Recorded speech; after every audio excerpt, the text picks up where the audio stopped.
जय हिंद दोस्तों। आज की जनरेशन बिना मेहनत किए रातों रात करोड़पति बन जाना चाहता है, जिसके लिए वो काफ़ी सारे गलत काम करते हैं और उनमें से एक है गैम्बलिंग, जिसे हम हिंदी में जुआ कहते हैं। आजकल आपको टीवी या सोशल मीडिया ओपन करते ही आपके फेवरेट सेलिब्रिटीज या रोल मॉडल गुटके का नहीं तो गैम्बलिंग का ऐड करते हुए नजर आएंगे। ऑनलाइन गैम्बलिंग के पीछे ना जाने कितने परिवार बर्बाद हुए और ना जाने कितने लोगों ने अपनी जान भी दे दी।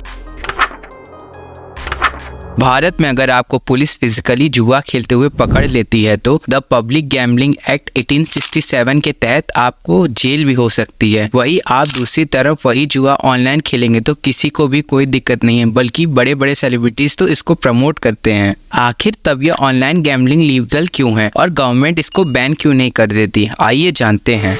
दुनिया की सबसे पहली ऑनलाइन गैम्बलिंग को 1994 में इंट्रोड्यूस किया गया था, जिसका नाम द गैम्बलिंग क्लब था। इसको माइक्रो गेमिंग नाम की एक कंपनी ने बनाया था और उस टाइम पर इसके अंडर सिर्फ ऑनलाइन कसिनो हुआ करता था। और आपको ये भी बात बता दूं कि यही कंपनी आज के टाइम की वर्ल्ड की सबसे बड़ी ऑनलाइन गैम्बलिंग कंपनी है। समय बीतता गया, इंटरनेट यूजर बढ़ते रहे, नई नई गैम्बलिंग कंपनीज आई और उन्होंने अपने सॉफ्टवेयर में नए नए गेम्स ऐड किए, जिसमें से क्रिकेट, वॉलीबॉल, लूडो जैसे गेम्स भी थे। और देखते ही देखते 2010 में ये online gambling industry multi billion dollars की हो गई। अब जब ये ऑनलाइन गैम्बलिंग इंडस्ट्री इतनी बड़ी हो गई थी तो इंडिया से कैसे बच सकती थी, जिसके चलते फर्स्ट टाइम 2008 में हर्ष जैन और भावित सेठ ने इंडिया को इंट्रोड्यूस किया उनके पहले ऑनलाइन गैम्बलिंग साइट ड्रीम 11 से। ड्रीम 11 को इंडिया में लॉन्च करना और लोगों को इस पर भरोसा पाना ईजी नहीं था, जिसके चलते कंपनी को काफी ज्यादा चैलेंजेस फेस करना पड़ा। जिसमें पहला रीजन था कि इंडिया में जो कुछ भी गैम्बलिंग के आसपास भी आता है उसे इलीगल माना जाता है। जैसे कि 4 लोग जुआ खेल रहे हो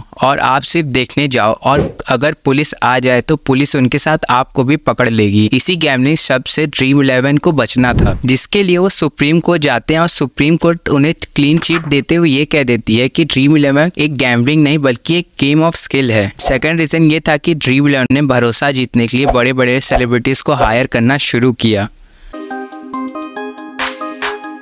अब ऐसा तो हो नहीं सकता कि इस गेम ऑफ स्किल में हर कोई जीते, इसमें जीतने का चांस बहुत ही कम होता है। यह फैंटेसी क्रिकेट या गैम्बलिंग एक तरह का दलदल होता है, जिसमें आप एक बार उतर गए तो वापस निकलना मुश्किल ही नहीं नामुमकिन है। क्योंकि गैम्बलिंग में जीतने से हमारे ब्रेन एक फील गुड केमिकल रिलीज करता है, जिसे डोपामाइन बोलते हैं। गैम्बलिंग या फैंटेसी ऐप में जो भी हारता है वो यह सोचता है कि नेक्स्ट टाइम जीतकर उन हारे हुए पैसे को रिकवर कर लूंगा, जिसके चक्कर में वो लॉस कभी रिकवर नहीं होता और वो इंसान बर्बाद हो जाता है। और आज की जनरेशन को तो बिना मेहनत किए बस करोड़पति बन जाना है, जिसके लिए वो गलत काम करेंगे या फिर गैम्बलिंग करेंगे बिना ये सोचे कि उनके फैमिली को क्या क्या चीजें फेस करनी पड़ेगी। उनकी एक आने वाले रंजीता के साथ। रंजीता एक मैरिड वुमेन थी जो बेंगलुरु में IT कंपनी में वर्क करती थी। उनके हस्बैंड दर्शन भालू ने 2021 से 2023 के बीच में काफी ज्यादा पैसे जुए में हार चुके थे और ये अमाउंट बहुत ज्यादा था, अप्रॉक्स 1.5 करोड़। इसी से परेशान होकर रंजीता ने सुसाइड कर लिया। She was allegedly driven by her husband's staggering debts, amounting to almost about 1.5 crores. That's $180,000 American dollars.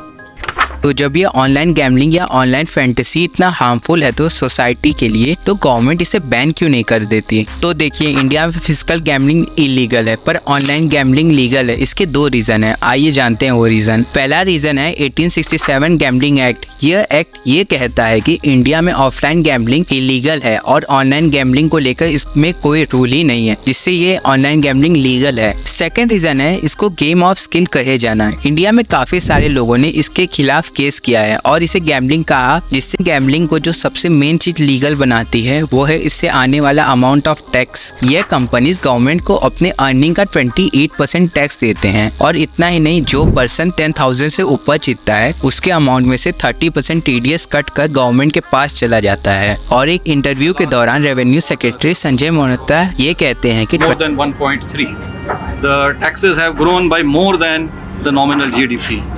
आज की वीडियो के लिए जाने से पहले बस इतना ही कहूँगा कि मेहनत से सब हासिल होता है, शॉर्टकट से तो सिर्फ हताशा हासिल होती है। वीडियो अच्छा लगा हो तो लाइक करें, सब्सक्राइब करें और शेयर करें।